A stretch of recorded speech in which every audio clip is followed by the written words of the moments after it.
नमस्कार समस्त को आ गोटे नुआ भिडियो समस्त को बहुत बहुत स्वागत करुच्ची। आम शिशु दिवस उपलक्षे बहुत सुंदर और सरल भाषण टे देखा तो निश्चित शेष पर्यंत देखिए।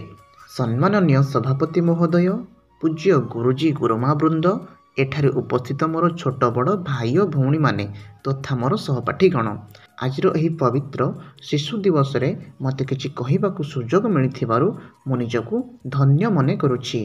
शिशु माने हेउछन्ति देशर शक्ति और प्रगतिर सूत्रधार।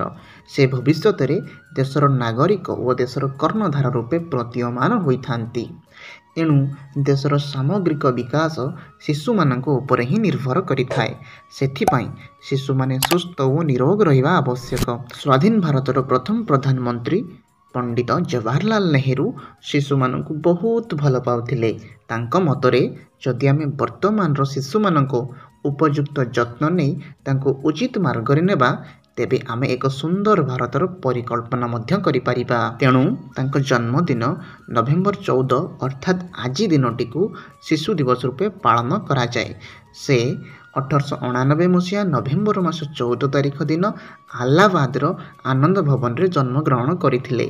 तांको पितांको नाम मोतीलाल नेहरू और मातांको नाम स्वरूपा राणी थिला। से आहुरी कहूथिले, शिशु हसिले देश हसिब। से बेस उपलब्धि करथिले शिशु माने ही ए देशर भविष्यत। ए देशर भविष्यत संपूर्ण रूपे निर्भर करे सेई मानक उपरे। तेणु से बराबर कहूथिले जे कस्मिन काले सेमानक शिक्षा और स्वास्थ्य को अणदेखा करा जिबा उचित नुहे। सतरे এই ମର୍ତ୍ତ୍ୟମଣ୍ଡଳରେ ଶିଶୁମାନେ ସ୍ୱର୍ଗର ପାରିଜାତ ପୁଷ୍ପ। ସେଇମାନଙ୍କ ସୁକୋମଳ ଖିଲିଖିଲି ହସରେ ଏ ଧରା ବୁକେ ଫୁଟି ଉଠେ ରାଶି ରାଶି ସୁନାର କଦମ୍ବ। ପ୍ରକାରାନ୍ତରେ ସେମାନଙ୍କ ଦୁଃଖର ବିଳପି ଉଠେ ଧରା, ଆଉ ତାଙ୍କ ଲୁହର ବୈତରଣୀରେ ଅକାଳରେ ଆସି ବନ୍ୟା ଏ ମାଟିର କୋଳେ। କିନ୍ତୁ 1964 ମସିହା ମେ 27 ତାରିଖ ମଧ୍ୟାହ୍ନ ସମୟରେ ଏହି ମହାନ ବ୍ୟକ୍ତିଙ୍କର ଦେହାନ୍ତ ହେଲା। ତାଙ୍କ ମୃତ୍ୟୁରେ ସାରା ବିଶ୍ୱ କାନ୍ଦି ଉଠିଥିଲା। ଶିଶୁମାନେ ତାଙ୍କୁ ଶ୍ରଦ୍ଧା ଓ ସମ୍ମାନରେ ଚାଚା ନେହେରୁ ବୋଲି ଡାକୁଥିଲେ। ଆସନ୍ତୁ ଆମେ ଏହି ଶିଶୁ ଦିବସରେ ସଂକଳ୍ପ ନେବା ଯେ ସର୍ବଦା ପିତା ମାତା ଗୁରୁ ଭାଇ ଭଉଣୀ ସମସ୍ତଙ୍କ କଥା ମାନିବା ଏବଂ ଏକ ଆଦର୍ଶ ଶିଶୁ ହୋଇ ନିଜ ଦେଶର ନାଁ ରଖିବା।